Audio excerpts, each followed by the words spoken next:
Bon, aujourd'hui on va s'occuper de ça, de contrôler et d'installer les segments là-dedans. Donc comment ça se contrôle, qui va où, c'est quoi le sens, qu'est-ce qu'on fait s'ils sont trop grands, pourquoi on règle le jeu, tout ça on va voir tout ça. Par contre, ce que je vais te remettre dans le contexte parce que peut-être tu viens d'arriver. Donc, il y a deux Golf, toutes les deux 1,9 litre TDI, moteur de type ASZ. Donc ce sont deux moteurs strictement identiques à une année près, 2001, 2002. 2001, 2002.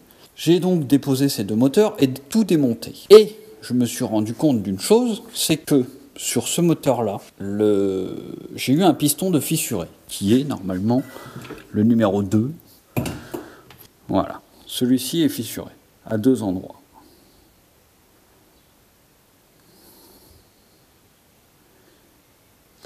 Et donc, quand j'ai vu ça, je me suis dit, je vais ouvrir l'autre.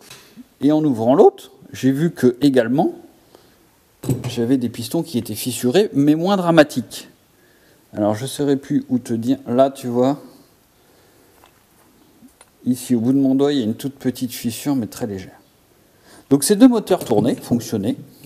Il y en a un qui avait un problème de turbo et l'autre qui avait aussi un problème de turbo. Donc les géométries variables des turbos étaient bloquées. Mais là n'est pas la question. Donc là, ce qu'on va faire, c'est que j'avais décidé de refaire les deux. Et quand j'ai déculassé et que j'ai commencé à rectifier les culasses, parce que oui, j'ai rectifié tout seul ma culasse, tu iras voir sûrement cette vidéo qui te dira comment faire, je me suis aperçu que j'avais une culasse de morte et une autre culasse de morte. Mais quand je te dis morte, c'est morte. Et apparemment là-dessus, c'est la maladie, parce que les deux culasses étaient mortes strictement au même endroit et sur tous les cylindres. Donc, 300 000 km, culasse HS. C'est des moteurs que j'adore parce qu'ils marchent très fort par rapport à la taille qu'il fait. Il est tout petit. Donc, j'ai racheté un piston et j'ai donc décidé, suite à ça, de remonter un moteur tout pété. Donc ça veut dire qu'il tournait. Je l'ai refait, tout ce que j'ai pu refaire, et je vais le remonter strictement d'origine en remontant un minimum de pièces neuves. Et l'autre moteur, j'ai donc décidé de le remonter entièrement neuf, mis à part les pistons. Donc le piston qui était fissuré, je l'ai racheté. Je vais devoir me trouver une culasse. J'ai les poussoirs hydrauliques, j'ai tout de neuf. Tout. Donc on verra ça plus tard. Là, j'ai une culasse qui a été refaite propre. Voilà. Donc j'ai tout remonté propre. Tu iras voir les autres vidéos. Et donc j'avais dit que... Parce que regarde, deux moteurs d'origine, deux pistonnades d'origine, mais ce ne sont pas les mêmes pistons. Donc celui-ci, alors peut-être que ça a déjà été fait, je ne sais pas, je ne connais pas l'historique de ces véhicules, je ne les ai pas eu neufs. Donc ce piston était dans ce moteur-là de modèle 2001. Ce moteur-là, pardon. Ce piston était dans ce moteur-là de modèle 2002. Et on peut noter que ici tu as des petits stries que tu n'as pas ici. Et donc tu peux voir aussi que les stries, que les emplacements de segments ne sont pas exactement au même endroit. Si je te mets ça là, voilà, tu vois qu'il y en a un qui va chercher plus bas que l'autre.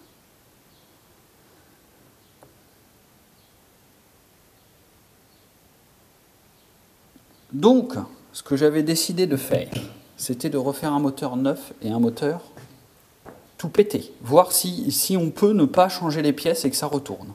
Ces pistons-là ont l'air quand même plus sympathiques. Parce que, regarde, est-ce que tu vois là que c'est plus grand que là? Ici, nous avons également l'arrivée d'huile qui se fait là. C'est pour ça que nous avons cette petite encoche. C'est pour accueillir le gicleur qui est là. Tu le vois, le gicleur? Ça gicle de l'huile là-dedans. L'huile ici, elle arrive dans le trou, elle tourne autour de ton piston partout là-dedans, et elle te refroidit le piston, et ensuite elle est évacuée ici. Tu vois ça? Bon, tu vois la taille du truc là? Maintenant, regarde celui-ci. Pareil, tu as l'entrée, ici, et regarde la taille de l'évacuation. Donc, moi j'ai l'impression, je ne sais pas, mais j'ai l'impression que ce piston est soit pas d'origine, pourtant il a le logo Volkswagen, Audi, dans le fond.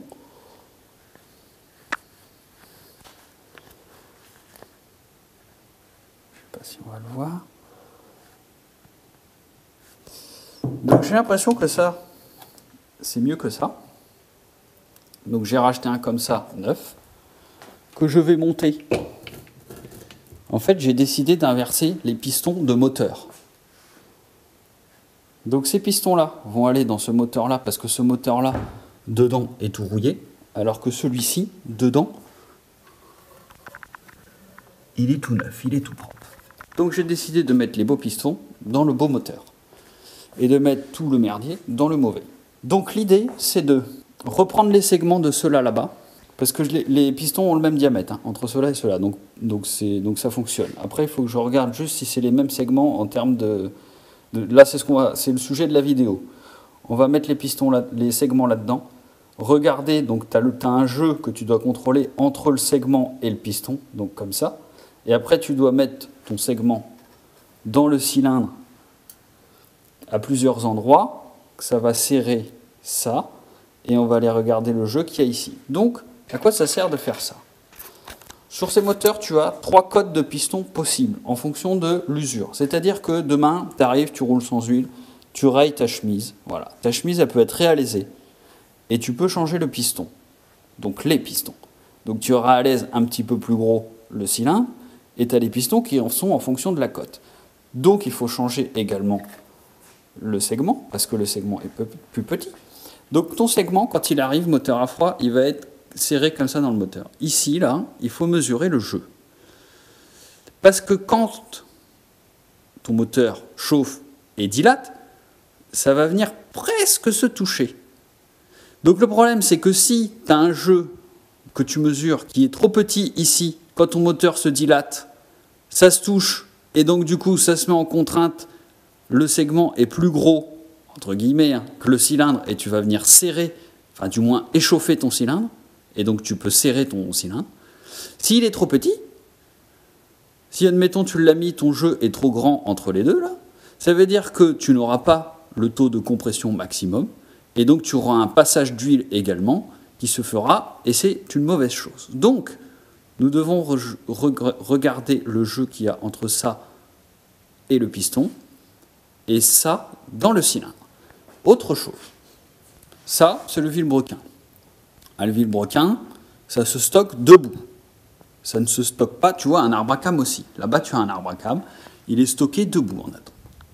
Donc, ça, quand tu mets ça là-dedans, et que tu accroches ton piston sur le vilebrequin, quand ton vilebrequin tourne, ton piston, il va et il vient, et ton vilebrequin, il fait comme ça.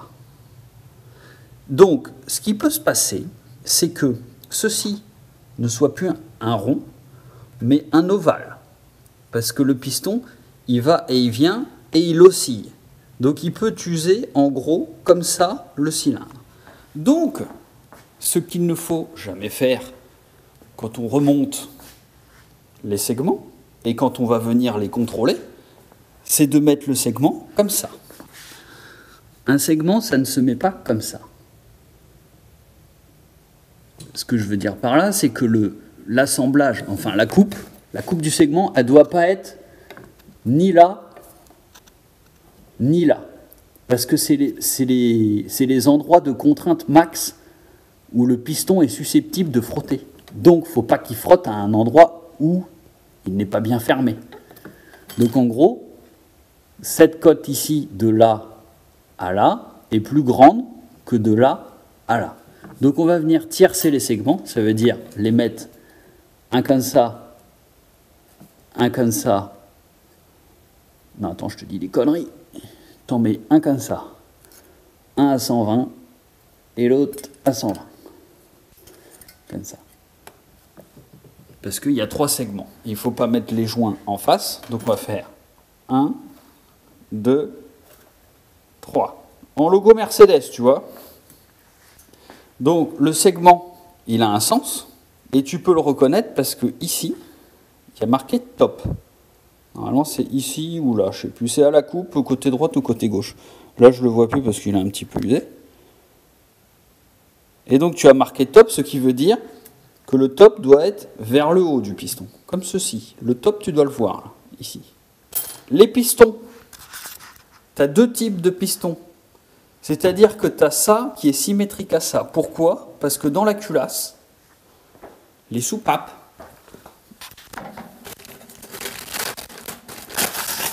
sont symétriques. C'est-à-dire que, comme tu peux le voir, nous avons soupape admission, soupape échappement.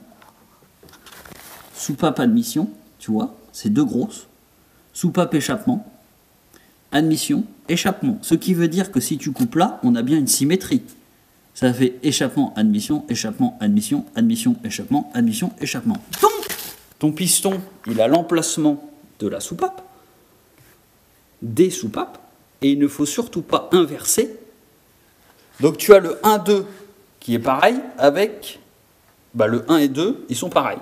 Et le 3 et 4, ils sont pareils. Donc, quand tu remontes ton piston, il faut bien avoir noté déjà l'assemblage de ta bielle avec...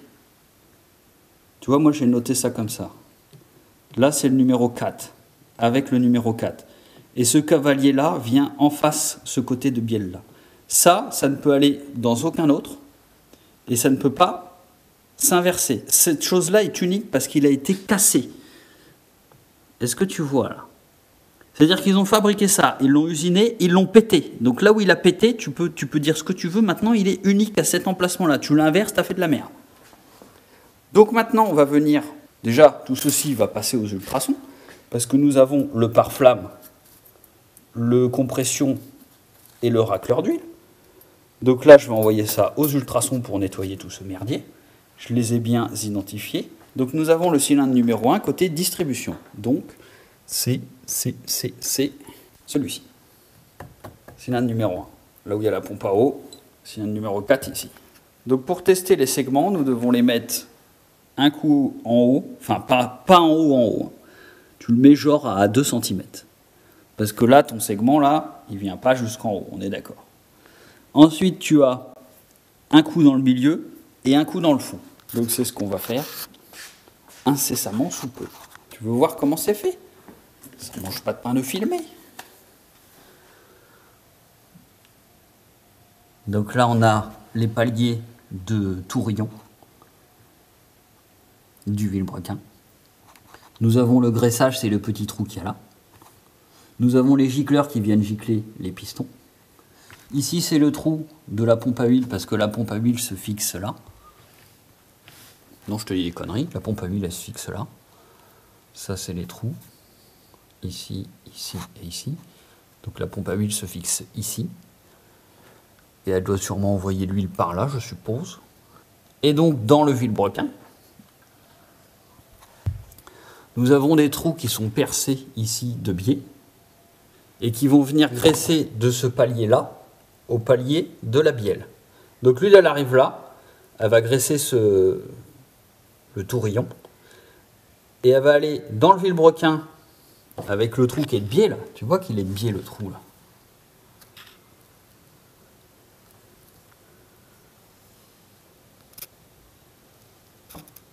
Pour aller graisser, tu vois là, ça fait comme ça.